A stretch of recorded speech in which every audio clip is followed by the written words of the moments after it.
আসসালামু আলাইকুম।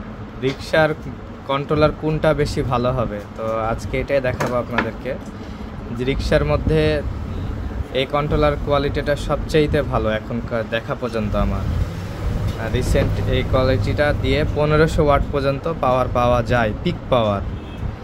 আর এটার বোর্ডের কোয়ালিটিও খুবই ভালো, পিছনে বাসবার দিয়ে ঝালাই করা। তাছাড়া যেগুলো এসকে নামে প্রচলিত সেই কন্ট্রোলারগুলোর পিছে কোনো বাসবার থাকে না, কোয়ালিটিও ভালো না। কিছু হলেই বোর্ড পুড়ে যায়, প্রিন্ট পুড়ে যায়, তখন আমার রিপেয়ারও হতে চায় না।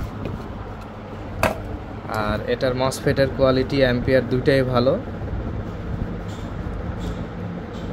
এবং বোর্ডটাও অনেক ভালো। তো এই কন্ট্রোলারটা হচ্ছে এসকে গোল্ড অথবা জিআর গোল্ড নামেও প্রচলিত হয়। এটা নিচের দিকে নাট হয়, আপনারা এইভাবে দেখে চিনতে পারবেন। আর যেগুলো নর্মাল কন্ট্রোলার ওগুলো উপরের দিকেই নাট হয়, কিন্তু পিছনে কোনো বাসবার হয় না। এই কন্ট্রোলারটাও মূলত ওই 3200 থেকে 3300 টাকার মধ্যেই পাওয়া যাচ্ছে। তো চেষ্টা করবেন এরকম কন্ট্রোলার নেওয়ার রিক্সার জন্য, তাহলে সার্ভিস ভালো পাওয়া যাবে।